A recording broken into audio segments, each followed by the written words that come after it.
ಶ್ರೀಕಾಂತ ಆ ಮಾಂತೇಶ್ ಮಾಡಲ್ಲ, ನೀನ್ ಆ ಸ್ಕ್ರಿಪ್ಟ್ ತಗೊಂಡ್ ಬಂದು ಡೈಲಾಗ್ ಹೇಳ್ಬಾ. ಮೈಲಾರಿ ಮಾಡ್ತಾನೆ ಕೇಳಿ ಎಲ್ಲಾದ್ರೂ ನೀನೇ ಬಾರ. ನಾನೇ ಬರ್ತೀನಿ, ಬೇಕಾದ್ರೆ ತಪ್ಪಂದ್ರೆ ಆಯ್ತಾಯ್ತು ಮಾಡ್ ಎಲ್ಲಾದ್ರ ನೋಡ್ತೀಯಾರೋ ಬರಬೇಕಾಗತ್ತೆ. ನಾವು ಸ್ಟಾರ್ಟ್ ಮಾಡೋಣ, ಟೈಮ್ ಆಗುತ್ತೆ. ವಿದ್ಯಾ ಮಹಾರಾಜರು ಆಗಮಿಸುತ್ತಿದ್ದಾರೆ. ವಿದ್ಯಾ ಮಹಾರಾಜರು ಆಗಮಿಸುತ್ತಿದ್ದಾರೆ. ಏನು ಜನ ಇವರ ಕೂಗು ಕೇಳಿ ಸಾಮಾನ್ಯರಿಗೆ ಗರ್ಭಪಾತವಾಗಬೇಕು. ಶಾಸ್ತ್ರಿಗಳೇ, ಕುಳಿತುಕೊಳ್ಳಿ. ಯಾರು ನೋಡ್ರಿ ತೆಗಿರಾಮೇಲೆ ಇದು ನಾನು ತಿಳಿದದಕ್ಕಿಂತ ಗಂಭೀರವಾಗಿದೆ. ಮಾತೆತ್ತಿದರೆ ಧರ್ಮದ ವಿಚಾರ. ಈ ದೇಶದ ಪ್ರತಿಯೊಬ್ಬನು ಸ್ವರ್ಗ, ಧರ್ಮ, ಆಧ್ಯಾತ್ಮ ಬಿಟ್ಟು ಬೇರೆ ನಾಲಿಗೆ ಹೊರಳಿಸಲ್ಲ.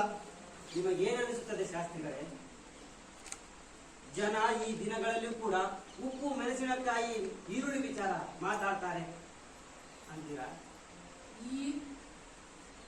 ಈರುಳ್ಳಿ ಬೆಲೆ ಈಚೆಗೆ ಹೆಚ್ಚಾಗುತ್ತಿದೆ ಪ್ರಭು. ಏನಂದ್ರಿ? ಏನಿಲ್ಲ, ಈರುಳ್ಳಿ ಬೆಲೆ ಈಚೆಗೆ ಹೆಚ್ಚಾಗುತ್ತಿದೆ ಅಂದೆ. ಬರ್ರಿ, ಇದು ತಗೊಂಡು ಕೊಡಿ. ಸರಿ, ನಾನೇ ಕೊಡ್ತೀನಿ.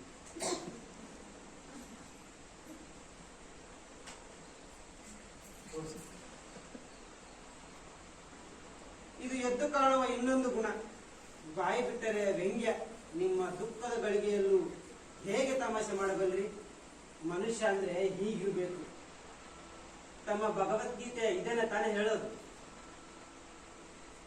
ಅದಿರ್ಲಿ, ನಿನ್ನೆಯ ಘಟನೆ ನಡೆದಾಗ ನಿಮ್ಮ ಮಗಳು ಎಲ್ಲಿದ್ಲು? ಇಬ್ಬರು ಹುಡುಗಿಯರು ಜೊತೆಯಲ್ಲಿದ್ದರು ಪ್ರಭು. ಕೊನೆಯ ದಂಡೆ ಮೇಲೆ ಪ್ರಭು. ನೀವು ಅಲ್ಲೇನು ಮಾಡ್ತಿದ್ರಿ? ನೀರು ತರಲು ಹೋಗಿದ್ದೆವು ಪ್ರಭು. ನೀರು ತರಲು ಹುಡುಗಿಯರೇ ಯಾಕೆ ಹೋಗ್ಬೇಕು? ಮಡಿಯಲ್ಲಿ ಮಡಿ.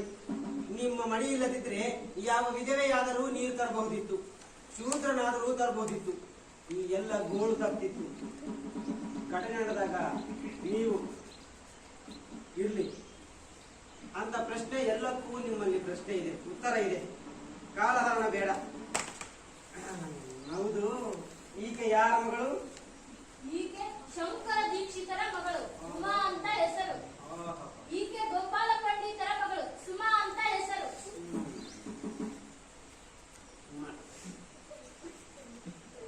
ಒಟ್ಟಿನಲ್ಲಿ ಎಲ್ಲರೂ ಶಾಸ್ತ್ರಿಗಳೇ, ಸುತ್ತಿ ಬಳಸಿ ಮಾತಾಡೋದು ಬೇಡ. ನಿಮ್ಗೆ ಬೇಕಾದದ್ದು ರುದ್ರನ ತಲೆದಂಡ ತಾನೆ. ಈ ಜವಾಬ್ದಾರಿ ನನಗಿರ್ಲಿ. ಈ ನಡುವೆ ಕೆಲವು ಆತಂಕಗಳಿವೆ.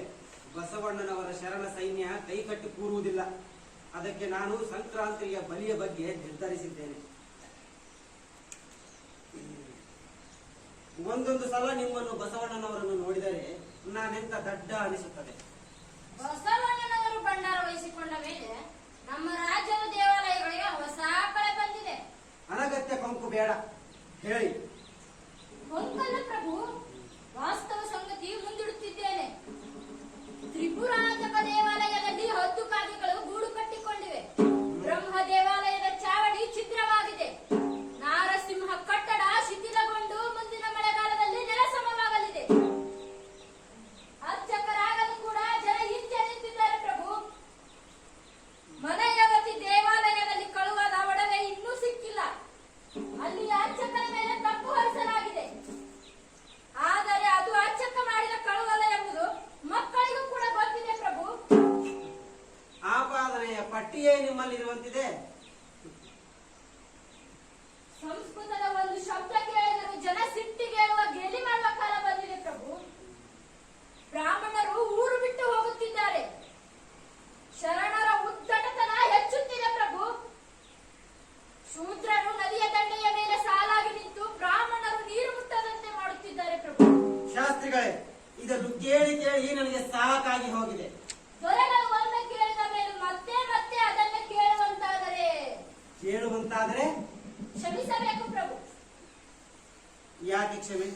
ನಾನು ಮತ್ತೆ ಮತ್ತೆ ಮೊರೆ ಕೇಳಿದರೆ ಆಗಲ್ಲ ಪ್ರಭು. ಹೌದು, ನಾನು ದುರ್ಬಲ.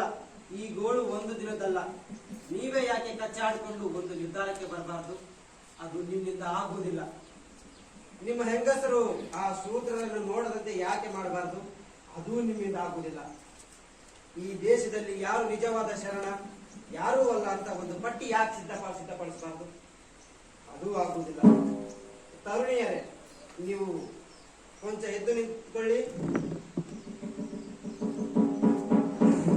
ಈ ಕಡೆ ಬನ್ನಿ.